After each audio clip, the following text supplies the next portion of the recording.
पहला क्या था? शाबाश। बाद में कौन बना? अरे वाह। उसके बाद हाँ विग्रहराज चतुर्थ। उसके बाद और आज कौन सा है? पृथ्वीराज थर्ड। सबसे मोस्ट है ये, सबसे महत्वपूर्ण है ये पृथ्वीराज चौहान। ये मान लेना, इसमें ये कहने की जरूरत नहीं है के लिखो, बंद करो। इसमें ये कहने की जरूरत नहीं है कि ये प्रश्न इस एग्जाम में आए, सारे के सारे प्रश्न आ चुके हैं। लास्ट है पृथ्वीराज चौहान। कितना दिन हो गया? 1 2 3 4 5 दिन हो गए। अब जे थारे चौहान ने याद तो होना ही को नहीं कदी। 5-5 दिन लोग 1.5 महीना में कोर्स करा के छुट्टी दे दे, 5-5 दिन तो चौहान नाम लगाए। अब भी जो उत्तर नहीं बताओगा नहीं। करूं चालू? ठीक है।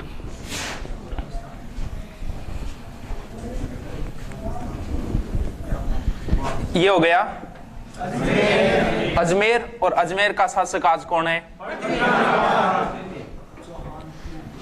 पृथ्वीराज थर्ड। याद रखना, इससे पहले 2 और हुए, उनका कोई विशेष योगदान नहीं है। पृथ्वीराज चौहान यानी पृथ्वीराज थर्ड, जिसे कहा जाता है राय पिथौरा या फिर हाँ दलपंगुल। दलपंगुल का अर्थ होता है विश्व विजेता। इसके उपनाम है, थोड़े से ध्यान रख लेना। राय पिथौरा पृथ्वीराज को ही कहा जाता है और दलपंगुल। इसका समय है 1177 से 1192। ये नॉर्मल सीधी सी बात है, ठीक है, बीच में ना बोलो। पृथ्वीराज राय पिथौरा ये है। अब देखो, पहले बता चुका हूं, इसका एक दरबारी कवि था। कौन था? 2 थे वैसे। मैन था चंद्रवरदाई, जिसने क्या लिखा था? पृथ्वीराज रासो। इसका जिक्र करेंगे बाद में, छोड़ो एक बार इसको। अब देखो, सबसे पहले ये देखने, जब चौहान यहां का शासक था तो इसके आसपास की स्थिति क्या है, यही मैंने बस इतना समझ में आ गया। आसपास क्या था सारो समझ में आ जाओ। यहां एक जाति थी जब चौहान यहां था, बंडानक एक जाति थी, एक बार छोड़ दो, बस नाम लिख रहा हूं। यहां एक जगह पड़ती है महोबा, यूपी में पड़ता है महोबा। महोबा का उसमें शासक था परमर्दी देव चंदेल, ठीक है। यहां एक जगह पड़ती है यूपी में कन्नौज। कन्नौज का उसमें शासक था जयचंद गढ़वाल।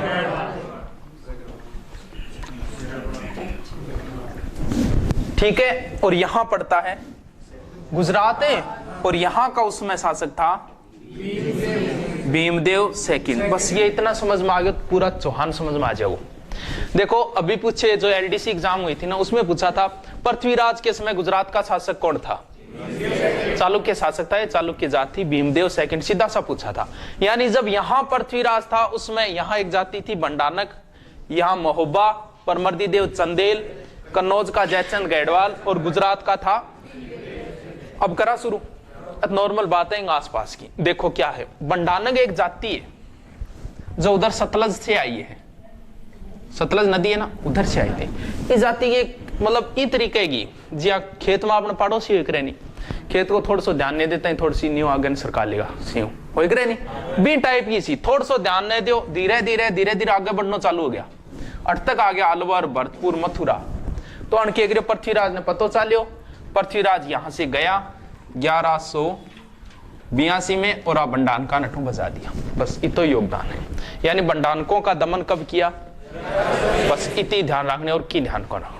अब बात करा की परमर्दी देव चंदेल की। देखो की है परमर्दी, इंगा 2 सेनापतिया, एक को नाम हो आला और एक का नाम था, बहुत वीर थे आला और उदल, दोनों जबरदस्त वीर थे। इन्हें महोबा योद्धा कहा जाता है आला और उदल को। आला और उदल कन कोई घोड़ा अंग पिताजी का देड़ा 2-4 बहुत अच्छा घोड़ा। परमर्दी देव अंक में घोड़ा मांगया, ए नटिया वो ना घोड़ो दिया ना घोड़ती दिया, तर जच्चे भी करी। अण के नाराज हो गया, आला और उदल ने निकाल दिया, ए घटा गया, जयचंद गढ़वाल कन आ गया। अट तक बात ठीक है। यानी आला और उदल गठा गया जयचंद कर। अब देखो पृथ्वीराज का एक बार सैनिक आ रहा दिल्ली, कोई मतलब योजना गईडा, घायल सैनिक वापस आती टाइम अठ पहुंचिया नहीं, अण के परमर्दी देव चंदेल वहां सैनिकान मरवा दिया, घायल सैनिकान मरवा दिया है। नाराज कौन होएगो? नाराज होना ही सीधी सी बात है। पृथ्वीराज अठू चाल्यो, आप ये सेना ले गए, और यूपी में एक जगह है नारायणा, नाम सुना है क्या कभी?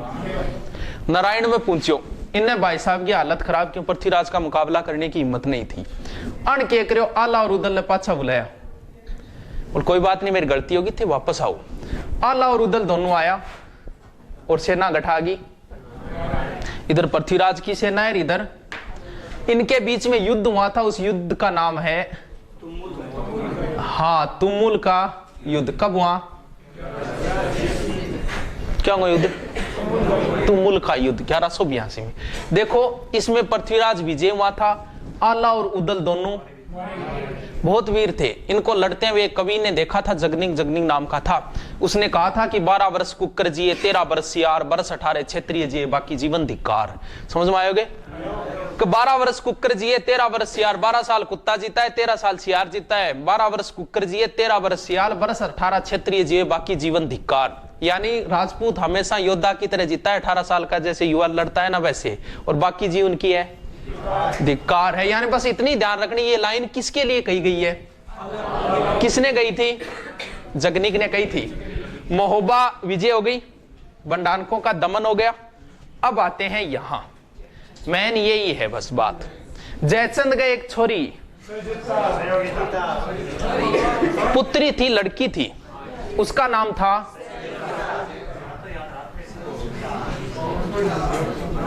ये। भारत की एक तरीके से दुर्दशाई थी ये संयोगिता।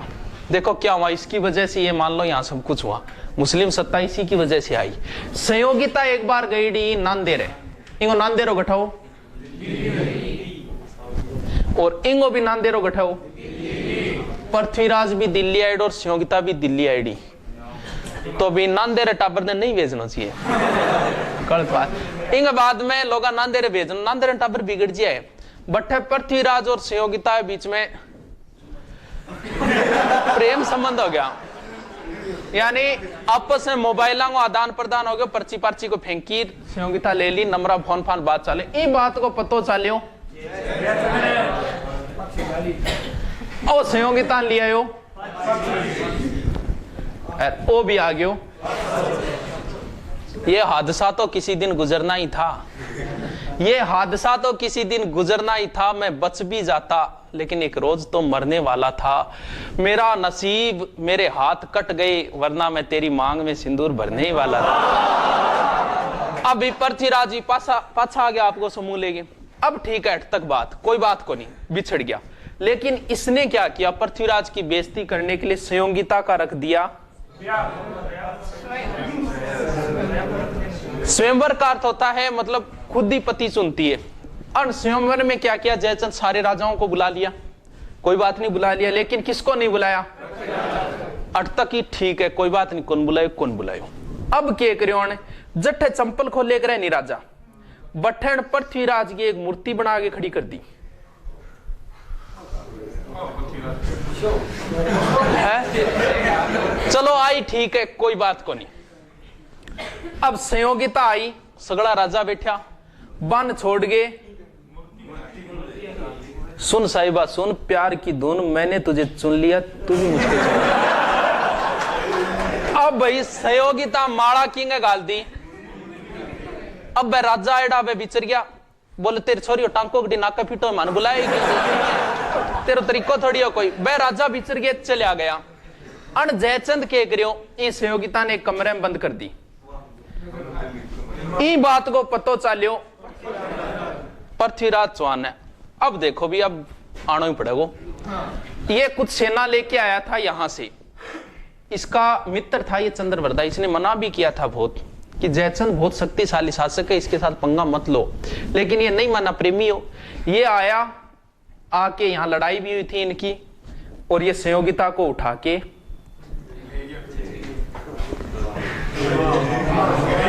मैं तुझको भगा लाया तेरे घर से, तेरे बाप के डर से, तेरे बाप के डर से। जालिम है सितमगर है वो, प्यार का दुश्मन, बनने नहीं देगा मुझको तेरी दुल्हन, जाऊंगा तुझे लेके मैं दूर शहर से, तेरे बाप के डर से, तेरे बाप। अब भाई सहयोगिता ने लिया या उठा के कौन? पृथ्वीराज जी। अब देखो जयचंद इससे नाराज होगा कि नहीं? इनने दुश्मनी ले ली, परमर्दी देव दुश्मनी ले ली, जयचंदू दुश्मनी ले ली। अच्छा वीर था लेकिन इसने चारों और दुश्मन पैदा कर लिए, और यहां कौन बचा है अब? भीमदेव। इससे कोई विशेष बात नहीं है, एग्जाम में इतना ही पूछा था पृथ्वीराज के समय गुजरात का शासक कौन था। देखो भीमदेव के साथ कैसी दुश्मनी। एक तो बात इसके बाप को मारा था, कल बताया था, सोमेश्वर को इसी ने तो मारा था, दुश्मनी थी। नंबर 2 बात, यहां अब्बू की एक राजकुमारी थी जिसका नाम था इंचिनी। इंचिनी ब्याह कराने की इच्छा ही भीमदेव की, लेकिन इंगी इच्छा ही, इंगी इच्छा किंग्स आ गई। हाँ, यानी अब क्या हो, पृथ्वीराज इन लाए और शादी कर ली। इस बात पर नाराज हो गयो भीमदेव। कुछ तो ये कहते हैं कि इसने लड़ाई हुई थी, मार दिया था, लेकिन ऐसा कुछ नहीं है, भीमदेव अपनी मौत ही मरा था। लेकिन इनके बीच में ये मान लो दुश्मनी थी। अब बात होगी तो खत्म। इतनी ध्यान रखनी, बस दिमाग में रखो, पृथ्वीराज इनने भंडार को, बिंग बाद में महोबा हो गया, परमर्दी देव चंदेल, फिर जयचंद गैडवाल और ये भीमदेव। मिटा दूं, खत्म इतनी स्टोरी। अब सबसे मेन स्टोरी पढ़ते हैं।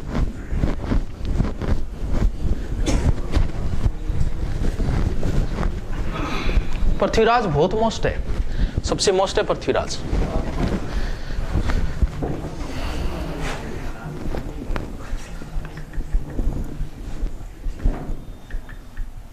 कौन हो गया? पृथ्वीराज चौहान या तरते, ठीक है। इसका दरबारी क्या लिखा था? पृथ्वीराज रास, ठीक है। अब देखो यहां पड़ता है, ये भारत हो गया, इधर भारत के इधर इधर यहां पड़ता है एक जगह जिसका नाम है गजनी। गजनी का एक शासक बना था जिसका नाम था, देखो नाम तो इनको साहबुद्दीन गोरी हो, मोहम्मद गोरी कह दो, साहबुद्दीन गोरी कह दो, लेकिन आनंद आवे गोरी नाम बोलने में। शासक कौन हो? गोरी तेरा गांव बड़ा प्यारा, मैं तो गया मारा आखे। कौन हो शासक? नाम में देखो कितना आनंद, गोरी। गजनी को कौन हो? गोरी के ठेगो गजनी को। ये चला यहां से, यहां अफगानिस्तान, पाकिस्तान, पंजाब, और पंजाब से यहां एक जगह है बटिंडो, देखे किसी को है अन के करो। गजनी आगे बटिंडा पर कब्जो कर लियो। बटिंडा क्षेत्र इसके अधीन आता था, लगभग ये क्षेत्र पृथ्वीराज के। पृथ्वीराज ने क्या किया, यहां से सेना लेके चला, और एक जगह है हरियाणा की जिसका नाम है, बात है अति महत्वपूर्ण है। देखो जितने भी युद्ध है ना, मुख्य युद्ध, वो सारे के सारे हरियाणा में। कुरुक्षेत्र कहां है? पानीपत कहां है? तराइन कहां है? यानी हरियाणा ज्यादा लड़ाई। अब थे भगवान कृष्ण ने देखो, प्रेम करनो जद मथुरा रहा, वृंदावन रहा, राज करनो गुजरात रहा, लड़ाई करनी इस हरियाणा में आ गया, अठक बचाऊंगा लठ आ गया कुरुक्षेत्र। मतलब ओ खानवा एक महत्वपूर्ण जगह, खानवा अब भरतपुर में आई, लेकिन आई देखो हरियाणा टच में, भरतपुर खानवा, बाकी सारी मैन लड़ाइयां हरियाणा में हो रही है। बात कद गया, यानी पृथ्वीराज ने अपनी सेना कहां डाल दी? इसके साथ में दिल्ली का एक सेनापति था गोविंद राय, और इधर कौन है? अब इनके बीच में युद्ध होना ही है, इसे कहा जाता है तराइन का। एक तो ये डेट याद रखनी। अब देखो तराइन के पहले युद्ध में क्या हुआ। गोरी लड़ रहा था, पृथ्वीराज भी लड़ रहा था। कहते हैं कि गोरी ने ऐसे ही बाला मारा, गोविंद राय के 2 दांत टूट गए। की कौन स्टोरी है, बस थोड़ी सी ध्यान रखने की आ रही हो कि बाकी कोई कौन पूछे गोविंद राय कितना दांत टूट गया की दांत। अब दांत टूटे भाई, दर्द बहुत हुए। दांत कभी जाड़ को दर्द होगी, भयंकर दर्द है। रात ने जाड़ को कोई दर्द चालू हो गया बेचारे के, गयो डॉक्टर साहब का रात ने, डॉक्टर घर ही खोलियो। अब जाड़ के दर्द हो रहा, हाथ लगा रखियो चारों, धीरे से बोलियो डॉक्टर साहब है कौन नहीं अच्छा। दांत को इसे काम है। अब भाई गोविंद राय का दांत तोड़ दिया, गोविंद राय ने क्या आयो गुस्सो, हाथ हम जाओ वे, हाँ गोविंद राय ने आयो गुस्सो, गोविंद राय गुस्से में पाछा भाला मारे और गोरी ने कर दियो घायल। गोरी यहां से भागा, इसकी सेना इधर उधर भागी और वापस ये आ गया कहां, गोरी यहां से हार के, तराइन के पहले युद्ध में गोरी हार के कहां गया, गजनी वापस आ गया और अपनी तैयारियों में जुट गया। वापस किसकी तैयारी आई होना, सिलेक्शन नहीं हो तो पाछी तैयारी तो करनी पड़ेगी। लेकिन पीछे क्या हुआ, पृथ्वीराज ताजा ताजा ही बजागे किन लियाडो, पृथ्वीराज जी करने लग गया, रासलीला में लग गया, यानी युद्ध के प्रति बिल्कुल ध्यान नहीं दिया, ये इधर तैयारियों में लग गया। अब देखो बात हो गई वापस 1 साल बाद, 1100 कहते हैं कि इसके पास लगभग 1,20,000 सेना बताई जाती है इसके पास। ये चला यहां से गोरी गजनी से चला, यहां पहुंचा था लाहौर में। जब लाहौर में पहुंचा तब संदेश भिजवाया था इसके पास कि या तो इस्लाम धर्म कबूल कर ले या फिर हार मान ले, संदेश भिजवाया था। पृथ्वीराज मना तो करना ही था, नहीं पता है। ये यहां से आ गया कहां, वापस वही घोड़े और वही बात, बस कब की है। पृथ्वीराज ज्यादातर बस ले नहीं रहता, ना कि मिलता ना कुछ और, संयोगिता के प्रेम में खोए रहते थे हमेशा। अब क्या हुआ, एक ही जने जाने की इजाजत ही, ये इसका मित्र था, इसके बारे में कहा जाता है एक थाल जन्म एक थाल मरण, एक साथ ही जन्मे थे एक साथ ही मरे थे। ए आया कि महाराज ई गोरीन छोड़ो भी गोरीन संभालो, हो रही हो कि हो कद लाग गया है, वो कोई तरीको थोड़ी है थूक चाटता महाराज, इन छोड़ो थे संभालो, देखो क्यों रे। पृथ्वीराज बोले यार इसी की बात है, गल ना राय भेजो, राय भेजा, बोले बात कौन रही है भाई, थे इनने जयचंद सागे लड़ाई कर ली, जयचंद गढ़ एक ही राजा को नहीं अपने पक्ष में, कि जयचंद उसमें शक्तिशाली था, तो बोल फेर ही क्या बात है, बिन तो हरा ही देंगा। नॉर्मल तैयारी करके चला था यहाँ, बिल्कुल ही युद्ध के प्रति ये सीरियस नहीं था। एक तो लेके चले बोई गोविंद राय दांत टूटेड़ियो, एक यहाँ था मेवाड़ का बताते हैं समर सिंह, इसको लेके नॉर्मल छोटी सी सेना लेके कहां पहुंच गया, तराइन में। इधर है पृथ्वीराज और इन्हें है, अब क्या गोरी ने यहां कहा पृथ्वीराज को कि देखो मैं, मेरा भाई है गजनी, बिन मैं पूछूं क्या अपन लड़ाई करनी है कि मैं ज्यादातर तो संधि करने है चक्रा में आया हूं, ये बात खातर के करो पृथ्वीराज की सेना वे देखो चलो संदेश भेजेगो, बट तक पाछा आओ 1-1.5 महीना तो लग गई गो, तो जे वह तो रात राज आज पार्टी सार्टी कर लिया। अब पृथ्वीराज की सेना मौज मस्ती करीर सो गया, इसने चाल खेल ही ली। सुबह का टाइम था, 4 बजे, सारी सेना इधर उधर बिखरी हुई थी, नित्य क्रिया सुबह का काम है नहीं खातर। अब क्या करे, इसे आक्रमण करना ही था गोरी को। गोरी ने उस बिखरी हुई सेना के ऊपर आक्रमण किया अचानक, और अचानक ही यहां से पृथ्वीराज लड़ते लड़ते भागा। कहते हैं कि पृथ्वीराज यहां से सिरसा के पास में इसको पकड़ लिया और सिरसा में इसको मार दिया।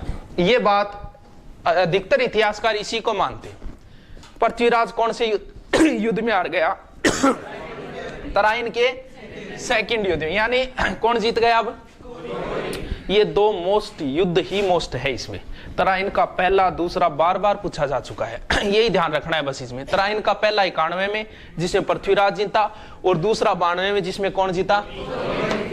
अब देखो ऐसा कहते हैं इतिहासकार, ऐसे कहते हैं, जगह लेखक वगैरह नहीं है, या कह रहे हैं, ये या कहते हैं पृथ्वीराज का एक घोड़ा था जिसका नाम था, वो थोड़ा नाचने में निपुण हो, कह रात ने गोरी के एक पृथ्वीराज जो घोड़ो संभालना रहे बिन आप ये तरफ मिलाकर घोड़ो चेंज करवा दियो, वो घोड़ो जो चेंज कराए वो नाचने में एक्सपर्ट हो, पृथ्वीराज चढ़ो, चढ़ता ही वो नाचने लागो जचेगे। ये सब हार छुपाने के कारण है। अरे थे थारी भैंस ने कौन पिछाड़ जाओगे रात में, तो आपको घोड़ो कौन पिछाड़ेगी। लेकिन ये मतलब कवि वगैरह मानते हैं इस बात को, कहीं सत्यता नहीं है इस बात में, बस इतना ही ध्यान रखना है। पृथ्वीराज के घोड़े का क्या नाम था, नाट्यरंबा। अब देखो पृथ्वीराज यहां मारा गया, अधिकतर इतिहासकार यही मानते हैं, लेकिन ये कुछ और कहता है। कौन कहता है, किसमें, ये पृथ्वीराज रासों में ये लिखता है कि यहां से पृथ्वीराज को पकड़ के वो कहां ले गया, गजनी ले गया। गजनी ले जाने के बाद जैसे ही गजनी गौरी के सामने पृथ्वीराज को पेश किया, कहते हैं पृथ्वीराज ने उसकी तरफ आंख उठा के देखा तो गजनी वो गौरी ने कहा कि आंख नीची कर। पृथ्वीराज बोले ना ना राजपूत कभी आंख नीची कौन करे, थोड़ी स्टाइल मार दी, फिल्मी स्टाइल, फोड़ दो आंखें। कहते हैं पृथ्वीराज की वहां आंखें फोड़ दी और जेल के अंदर डाल दिया। इसके बाद ये लिखता है, ये ग्रंथ है पृथ्वीराज, इसको अधूरा छोड़ दिया इसने। इसका एक पुत्र था, पुस्तक दे जलहन चले नृप काज, ये पुस्तक उन्होंने जलहन को सौंपी, अगो काम थे करियो और मैं घट जा रहा हूं। यहां चंद्रवरदाई पहुंचा पृथ्वीराज के पास। सत्यता नहीं है इस बात में, सिर्फ यही लिखता है, नहीं मानते इतिहासकार इस बात को। वहां पे जाके चंद्रवरदाई और पृथ्वीराज मिले आपस में और उन्होंने, चंद्रवरदाई ने गौरी से यह कहा कि महाराज राजा जी थे आंख जरूर फोड़ दी, लेकिन राजा जी अब ही बाण चला सके, शब्द भेदी बाण बोले नहीं मान, यानी आवाज पर बाण चला सके, आंख फोड़ दी इसकी ये दो। ए बोले ठीक है, वो तो कारनामा देखांगा। देखा गौरी बैठे और पृथ्वीराज ने लिया। ले आने के बाद पृथ्वीराज को अब करने कौन है, चंद्रवरदाई। अब गौरी अकयो भी यहां बाण चला, जब भी चंद्रवरदाई बोले देखो भी वो एक राजा है, राजा को एक नियम है कि राजा राजाओं कहेगो नहीं जल्दी मानने को, सामंत वगैरह काम करने को ना, तो थे को बाण चला। तो कहते हैं गौरी ने कहा बाण चला, आवाज सुन गई बिन, तब इन्होंने एक लाइन बोली थी, वो लाइन बहुत फेमस है, 4 बांस 24 गज अंगुलष्ट परमार तापर बैठे सुल्तान चूकमती चौहान। यानी थे जट खड़िया हो राजा जी, पृथ्वीराज ने कह रहे 4 बांस बटू, 4 बांस पहली लंबाई बांस में नापी जाती, 4 बांस 24 गज, 24 लागेगा 8 गज, गज समझ गया, 4 बांस 24 गज अंगुलष्ट परमाण, 8 आंगल गट बैठे हैं, ऊपर बैठे हैं, 4 बांस 24 गज अंगुलष्ट परमाण तापर बैठे सुल्तान चूकमती चौहान, कबट बैठे और मार दे तीर। कहते हैं कि पृथ्वीराज ने तीर मारा, गौरी मारा गया, ऐसा कहते हैं पृथ्वीराज रासम लिख। उसके बाद चंद्रवरदाई ने क्या किया, पृथ्वीराज की हत्या कर दी भाई और खुद की भी हत्या कर ली, दोनों ये मारे गए। इसीलिए तो कहा जाता है एक थाल जन्म एक थाल मरण। इस बात में सिर्फ ये रासो ही लिखता है, बाकी इतिहासकार इस बात को नहीं मानते। ठीक है, तक मिटा दूं। अब देखो एक लास्ट बात और बची, बता दूंगे अब तक कोई समस्या कौन नहीं। ठीक है, देखो गौरी जब आया था ना, उसमें इनके साथ एक बहुत महान पुरुष आए थे जिनका नाम था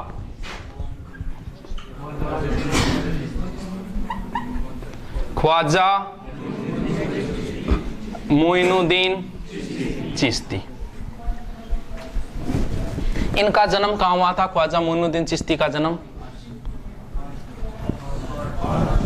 फारस में हुआ था इनका।